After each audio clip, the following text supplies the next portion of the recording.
Pada video kali ini, saya akan menjelaskan mengenai bagaimana kita memahami dua sudut pandang yang berbeda, yaitu mengenai apakah seseorang itu telah merasa disembuhkan atau telah merasa diobati. Tujuan pembelajarannya ada dua. Yang pertama yaitu bahwa saya akan menjelaskan mengenai konsep, yaitu istilah emik yang berhadapan dengan istilah etik. Lalu kemudian saya akan menjelaskan satu konsep yang berhubungan dengan antropologi kesehatan, yaitu keberadaan tiga penentu mengenai konsep kesembuhan dan pengobatan di masyarakat. Ada satu penelitian pernah dikerjakan oleh Ainsberg dan Kleinman yang mencoba mengetahui apakah orang yang sembuh itu masih merasa sakit atau orang yang belum sembuh itu masih tetap merasakan kesakitan. Maka dilakukan percobaan.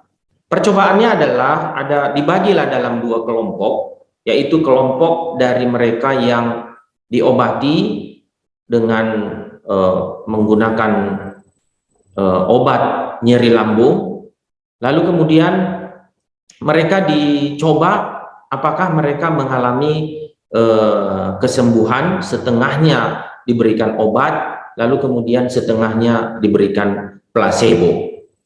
Lalu kemudian ada ternyata satu kesimpulan bahwa tidak ada perbedaan dalam keluhan di antara kelompok tersebut. Jadi meskipun seseorang telah diobati, tapi ternyata mereka masih merasa dan sembuh ya, mereka masih merasa bahwa mereka tetap sakit. Lalu kemudian mereka yang ternyata penyakitnya sebenarnya belum sembuh, mereka merasa bahwa mereka tidak memiliki rasa sakit. Jadi fenomena ini begitu menarik sehingga menunjukkan kepada kita bahwa mengenai keluhan ternyata sering sekali tidak berhubungan dengan penyakit yang dideritanya. Artinya bahwa orang bisa sakit, dia merasa tidak memiliki rasa sakit, lalu kemudian orang mungkin tidak sakit, tapi dia mengeluhkan sakit. Ini adalah satu fenomena yang menarik dan kemudian memunculkan sebuah istilah yang baru kepada kita, yaitu mengenai disease dan illness.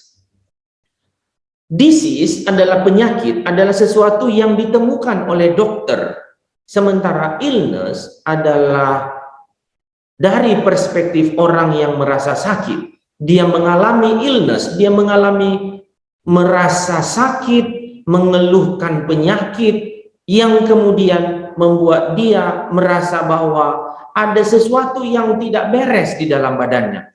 Tapi keluhannya tersebut harus dapat dijelaskan dari sudut pandang petugas kesehatan atau dokter, dan dokter bisa menemukan atau tidak menemukan disease atau penyakit pada apa yang dirasakan oleh orang tersebut. Ini menunjukkan kepada kita bahwa ada fenomena perilaku manusia. Illness adalah sebuah perasaan subjektif yang berhubungan dengan keberadaan fisik, mental, dan mungkin sering sekali tidak berhubungan dengan apa yang terjadi pada perubahan yang ada pada dirinya yang jika diperiksa menurut petugas kesehatan. Nah, lalu kemudian orang juga bisa merasa sakit meskipun tanpa penyakit karena ada tekanan-tekanan dari lingkungan, apakah itu stigma, apakah itu penyingkiran dari orang, apakah itu cap, label dari orang. Orang juga bisa merasa sakit, dan sakit itu bisa merupakan penyakit yang disebut sebagai second illness yang membuat seseorang itu makin menderita lebih parah lagi.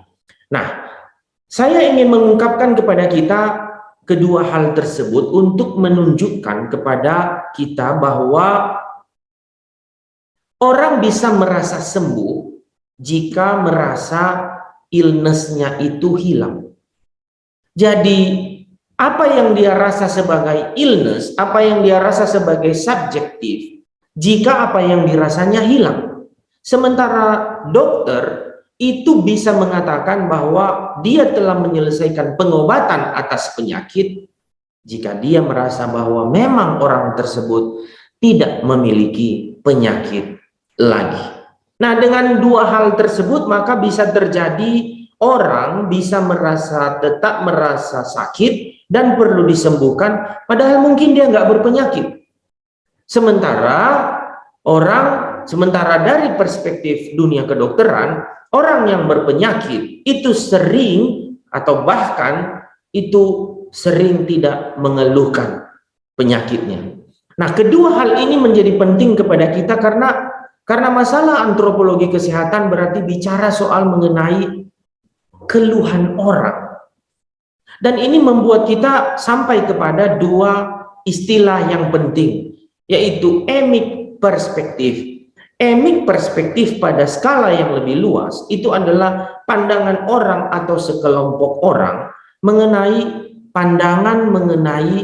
penyakit tersebut sesuai dengan tafsiran yang mereka sebutkan sebagai penyakit. Itu disebut sebagai the insider view. Sementara pandangan etik adalah pandangan dari orang luar, pandangan dari observer, pandangan daripada the outsider. Mereka sering sekali menggunakan pendekatan yang bersifat saintifik untuk menjelaskan kedua penyakit, menjelaskan keberadaan penyakit dalam kehidupan seseorang. Apa akibat dari hal ini? Maka kalau kita bergerak dari pandangan emik, kita akan melihat bahwa banyak petugas kesehatan bukan orang yang tepat untuk menolong kita dalam mengobati illness kita. Sementara kalau kita lihat dari pandangan dari petugas kesehatan, kita mengatakan bahwa illness daripada masyarakat tidak dapat dibuktikan dengan disease. Maka sering sekali yang terjadi adalah konflik, ada konfrontasi antara masyarakat yang mengalami illness karena mereka melihat dari emic perspektif dengan apa yang dilihat oleh petugas kesehatan karena mereka melihat penyakit dari etik perspektif. Nah, ini yang telah dijelaskan oleh Arthur Kleinman dengan mengatakan bahwa dalam urusan penyakit ini ada tiga pihak yang berperan penting. Yang pertama, profesional sektor. Profesional sektor adalah para petugas kesehatan yang bisa menjelaskan, memahami penyakit dari disease, dari penyakit, dari pengobatan secara saintifik. Tetapi pada saat yang sama juga, karena masyarakat mampu memiliki emic sendiri, mampu mendefinisikan mengenai illness mereka dan healing yang mungkin mereka hadapi, maka berkembang pula lah yang disebut sebagai the folk atau tradisional sektor. Tapi ada catatan lain, yaitu bahwa ada pihak ketiga. Apa itu pihak ketiga? Popular sektor. Siapakah popular sektor? Popular sektor adalah mereka yang mungkin pernah sakit, lalu kemudian menjadi sembuh. Mungkin adalah para pengguna yang pernah berobat, mengobati disease-nya kepada profesional sektor, atau pernah menghealing dirinya kepada mereka yang menjadi mereka yang menjadi orang yang bekerja dalam bidang tradisional sektor, lalu kemudian mereka bisa menjadi sumber kepada orang lain. Jika saya sakit, saya mungkin akan bertanya kepada teman, dia pernah berobat kemana? Apakah berobat kepada profesional sektor atau berobat kepada tradisional sektor? Dan jumlah daripada popular sektor ini cukup banyak dan mereka bisa mempengaruhi arah daripada orang, apakah mereka akan memanfaatkan apakah memanfaatkan tradisional sektor atau memanfaatkan profesional sektor. Maka menurut Arthur Kleinman ada explanatory model untuk setiap penyakit. Dia mengatakan bahwa si A bisa menyatakan bahwa ini penyebab penyakit, si B bisa menyatakan, si C. Jadi kita bisa melihat bahwa untuk satu penyebab penyakit bisa terjadi multi perspektif tergantung daripada apakah Itu pandangan dokter atau petugas kesehatan yang profesional, apakah itu pandangan dukun atau mereka yang bekerja di bidang tradisional sektor, ataukah dari pandangan populer sektor. Nah, saya ingin menceritakan mengenai case study mengenai bagaimana seorang dukun itu mendapatkan bekerja dalam bidang tradisional sektor yang selama ini berada di masyarakat. Kebanyakan para dukun bukan bekerja atas keputusannya sendiri. Mereka bekerja dengan mengatakan bahwa mereka mendapatkan mandat dari Tuhan, dan karena itu mereka bekerja secara tulus. Mereka sering sekali menceritakan bahwa sebenarnya dia tidak ingin bekerja, tapi karena dia memiliki semangat untuk menolong orang lain, maka dia mampu untuk memberikan healing kepada orang lain. Lalu kemudian apa bentuk healing yang dia berikan? Tentu berbeda dengan upaya pengobatan yang didisis. Bentuknya adalah bentuk yang mereka mengerti. Ada obat kapur sirih, lalu kemudian berdoa, lalu kemudian ada bentuk-bentuk tradisional lain yang fungsinya sebenarnya kalau kita lihat dari pelajaran sebelumnya adalah untuk menghealing, menyembuhkan, bukan mengobati. Lalu kemudian kalau ada ibu yang meninggal, apa yang dilakukan? Maka itu kan berarti mereka tidak gagal dalam pengobatan, tapi mereka berarti mengikhlaskan itu. Lalu kemudian kalaupun itu terjadi, maka mereka akan menyebutnya itu sebagai takdir.